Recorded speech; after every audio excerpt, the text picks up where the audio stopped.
Painel, com Paulo César Magela. Agora é hora da participação do editor-chefe do jornal Tribuna de Minas, Paulo César Magela. PC, bom dia, tudo bem? Tudo bem, Marcelo, bom dia para você, bom dia para Cris Rubner, Éder Renzo, Hugo Brugiolo, bom dia, ouvintes. E aí, PC, vamos começar por onde? Vamos começar pelo princípio, né? Então é melhor, né?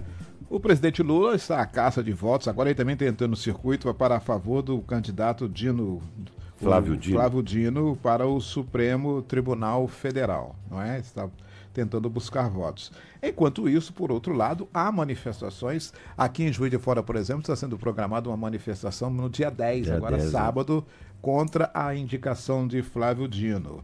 E a gente tem assim, deve ser um ato no Calçadão, a gente não tem detalhes ainda, depois vamos falar sobre isso.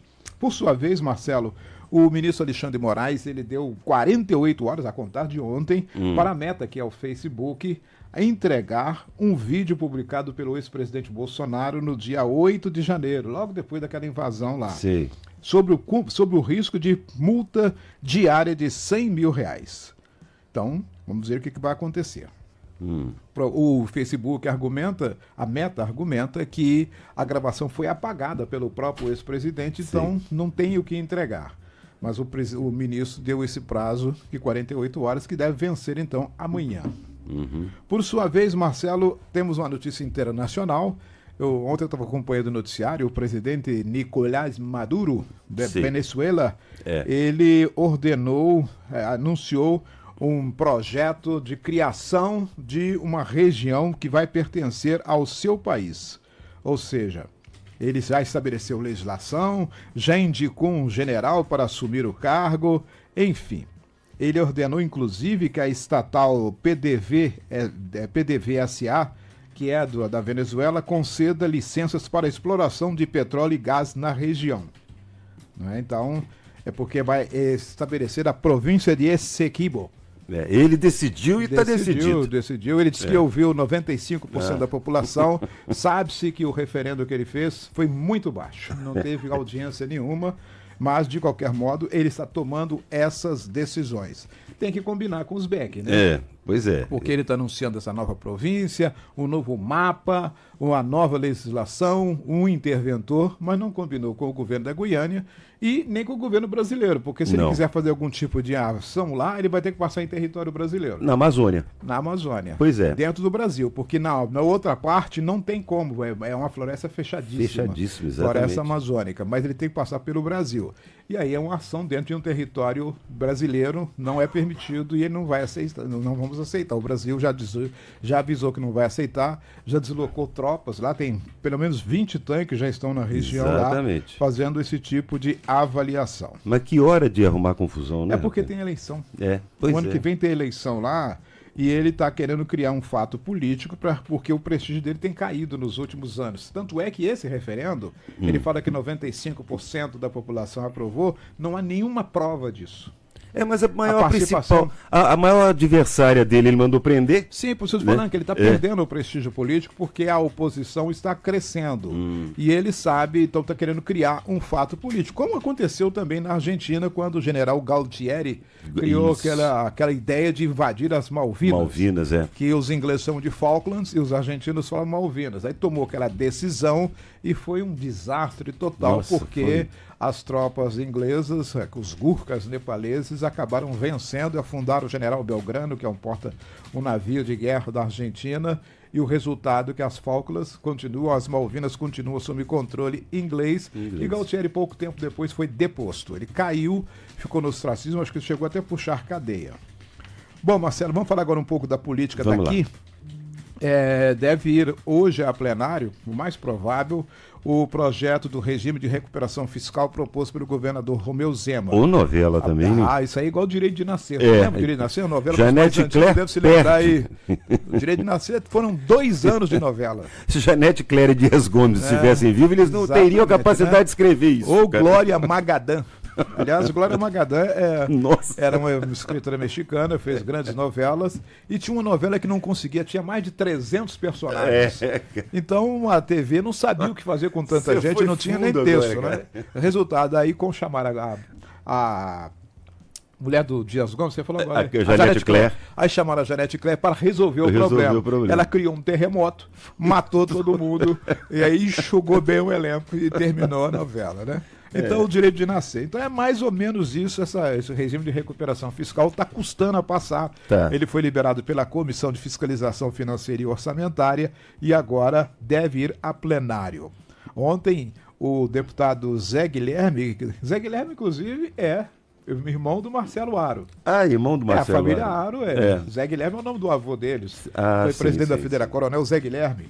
Foi presidente da Federação Mineira de Futebol. Depois o filho foi presidente.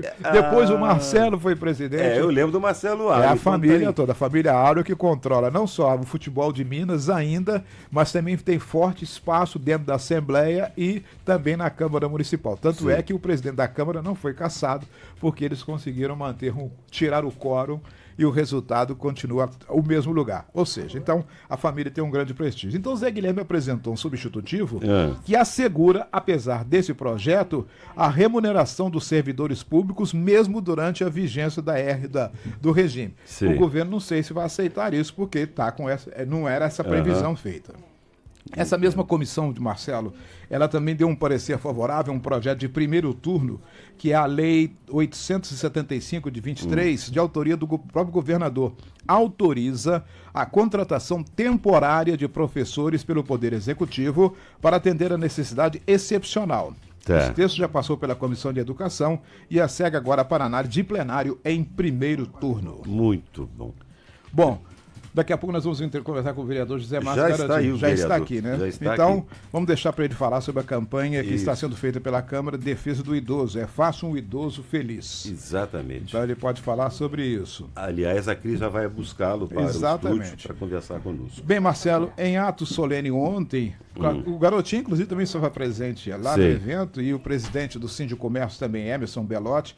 A prefeita encaminhou para a Câmara Municipal uma mensagem que dispõe sobre a doação de uma área às margens da BR-040 para o Serviço Social do Comércio para a construção de um galpão no qual serão realizadas atividades logísticas do Mesa Brasil, aquele programa que atua contra a fome e contra o desperdício. Ótimo isso. É bom lembrar que foi lançado aqui nesse programa pelo presidente do SESC, né, em Minas Gerais, e também pelo presidente do Sindicato do Comércio, o Emerson Belotti, quando eles anunciaram isso e as obras no SESC e no SENAC em Juiz de Fora. Muito bem lembrado. Com esse terreno, então, esse dado agora já está sendo implementado. Ok. E para finalizar, Marcelo, aí não é uma notícia boa porque tem que pagar imposto, né? Mas foi publicado agora pela manhã o ato já anunciando o pagamento do IPVA. Então, já está publicado. Quem tem carro, qual que é a placa do seu carro, final? A final é 8. 8, então você vai pagar dia 18 a primeira parcela. Mas quem placas de final 1 e 2 vai pagar a primeira parcela no dia 15 de janeiro, a segunda no dia 19 de fevereiro e a terceira em 18 de março. Pode pagar à vista, né? Mas pode. Quem tem placa 3 e 4, no dia 16 de janeiro a primeira, dia 20 a segunda, dia 20 de fevereiro a segunda, dia 19 de março a terceira. Finais de placa 5 e 6, primeira parcela no dia 17 de janeiro, a segunda dia 21 de fevereiro, a terceira dia 20 de março. Placas 7 e 8, primeira parcela dia 18 de janeiro, segunda dia 22 de fevereiro, terceira 21 de março. E placas finais 9 ou 0, primeiro pagamento dia 19 de fevereiro, janeiro agora já.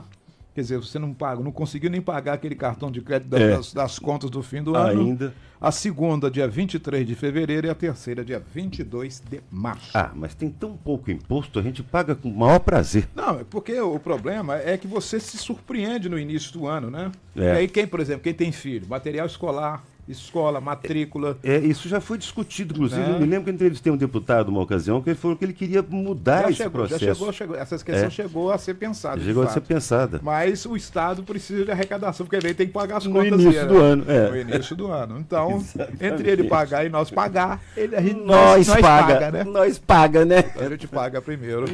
Nós é mais fraco mesmo, então tá bom, PC. Viu, gente? Partir então já, agora em janeiro, a primeira parcela, no dia 15 de janeiro. PC continua com a gente aqui, porque nós vamos conversar com o vereador e presidente da Câmara, Zé Márcio Garotinho, mas antes nós vamos faturar, vamos ajudar quem paga o nosso salário.